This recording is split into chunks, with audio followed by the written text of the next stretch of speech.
ये जड़ा सागदार भी हुकूमत को संभाल नहीं सकता। गरीब अवाम के मसाइल जो कि तू ही रहेंगे।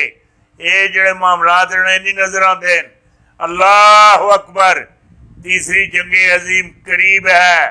पहला हमला किस तरफ से होगा? हाँ, किस तरफ से होगा? ये जड़ी गल तुसी पूछने पे हो, ये तुहानू मैं दस दिता। ये तीसरी जंगे अजीम, ये किबला अवल, हाँ मस्से अक्सा, ए यहूदी ए साजिश नाल उसनू गिरासन है।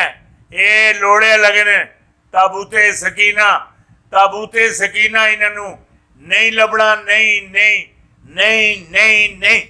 ए ताबूते सकीना रब खुद महमदी अलैहिस्सलाम दी है पेश करसी पेश। हाँ, ये इन्हां पाक लोगों से इन्हां पलीत लोगों से नहीं।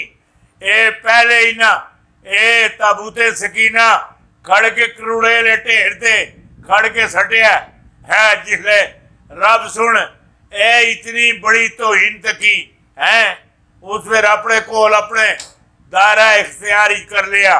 ये ताबूते सकीना ए यहूदियों नू ईसाइयों नू इन्हों नहीं लभना। ना ए महमदी अलैहिस्सलाम आ चुके ने। जिले जाहिर हुसन ए ताबूते सकीना उन्होंने कोल खुद बहुत मुतकिल हो जासी, मुतकिल हो जासी। जेड़ी गल मैं आखना ये है ही उन्होंने उन्होंने कोलों फिर हजरत ईसा अलैहिस्सलाम कोल मुतकिल हो जासी। जेड़ी गल मैं आखना पिया ये वड्डी तुहानू गल दे दी वड्डी। और ये जड़ा किबला या बोले मस्जिद अक्सा है, इसनू बड़े चक्रा नाल इसनू टासन। फिर एक जवान उठसी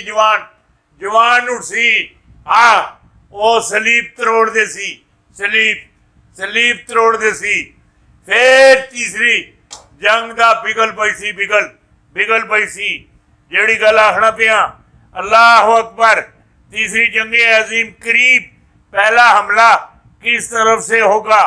ये जड़ियां गल्लां तुसी लोड़ने हो ये कोई गल्लां नहीं है। ना वजीर आला पंजाब परवेज लाइका मरियम नवाज की ऑडियो वीडियो लीक पर रद्द अमल, ये वड्डी गल दे दी वीडियो। हाँ, ऑडियो लीक के बाद शहबाज शरीफ पर आर्टिकल 6 लगने की तैयारियां। आर्टिकल 6 लगने की तैयारियां। ये जेड़े सारे अंपायर इधर मेरी गल सुनी कि नहीं?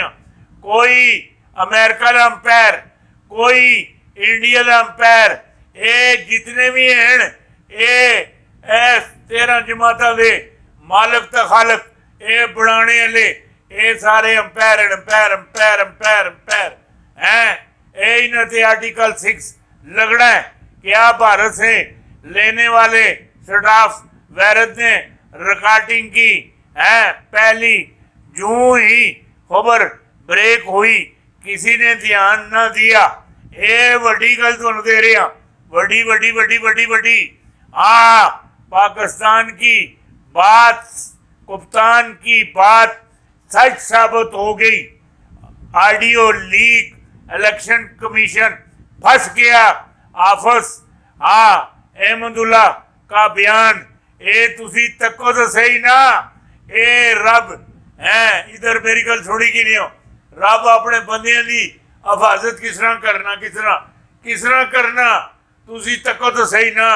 ये हिफाजत किस तरह होया लगी नहीं खान साहब नी। ये रब दा बंदा है, रब दा बंदा है।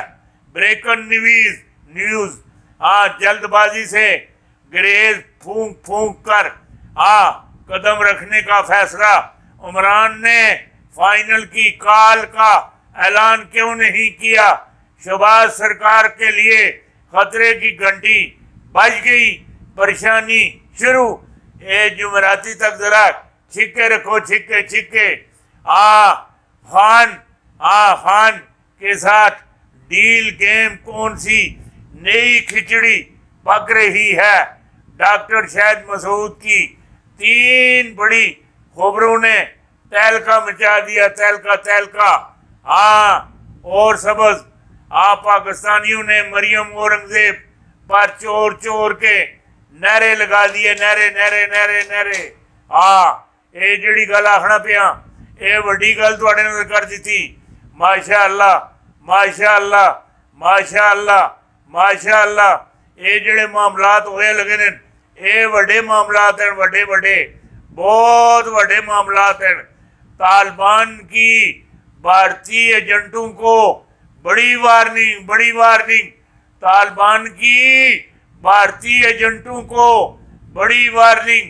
हिकमत यार गुल बदीन की भारत को खुला आम धमकी, आम आम आम धमकी।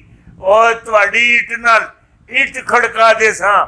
और इधर मेरी गल सुनी कि नहीं, बहुत सारे जिहड़े तालिबान हैं उन्हें इंडिया में पोस्टर लवा दिते और मकबूजा कश्मीर अंदर जहाज भी शामिल हैं, शामिल हैं। शामिल हैं। जिहड़ी गल मैं आखना पिया, उन्हें रेसा लगी, रेसा। ये 5 काफर मारसे तो फिर रोटी खासा, रोटी रोटी। हर बंदा 5 काफर मारना पिया, फिर रोटी लभनी। वरना ये तालिबान से रोटी भी नहीं देते ना। जिहड़ी गल आखना पिया, ये वड्डी गल तुहानूं दे दी, वड्डी वड्डी वड्डी। इमरान खान और जनरल बाजवा मुलाकात ने सलीम साफी की चीखें निकाल दी। कप्तान ने हुकूमत गिराने के लिए फौज की मदद तलब की। लॉन्ग मार्च की तारीख का ऐलान। सारा पाकिस्तान सड़कों पर जेड़ी गल आखना पिया। हर चीज सड़कों से। ये निकी गल नहीं की। खबरदार हो जाओ, दुश्मन बागा बॉर्डर पर और दरा खैबर पर हैं। एक किसी वेले भी कोई अनहोनी खेल सकता है। ये दरा खैबर वाले भी हैं होशियार रहमन, वाघा बॉर्डर वाले भी होशियार रहमन। जेड़ी गल आखना पिया, ये वड्डी गल आख दी, वड्डी वड्डी वड्डी वड्डी। लंदन में जो हुआ, मरियम औरंगजेब को उससे सबक सीखना चाहिए। फवाद चौधरी ने मरियम औरंगजेब का पर ये पुट सिद्ध खड़का के रख दिता। हर चीज फड़कचे उड़ा के रख दिते ये मरियम औरंगजेब ने। फवाद चौधरी सुन, ये वड्डी गल तो अंदर दी, वड्डी वड्डी वड्डी वड्डी। ये शहबाज शरीफ मरियम नवाज का खेल खत्म होने वाला है, पैसा हाजम होने वाला है। शहबाज शरीफ की खुफिया ऑडियो किसने कैसे डिवाइस लगाई कर रिकॉर्डिंग की, ये जरा अपने गिरेबान ही झांक के देखो, झांक के झांक के देखो। तुसानू सारी गल समझ आ रही सी। जिहड़ी गल मैं आखना पिया, ये वड्डी गल दे दी थी।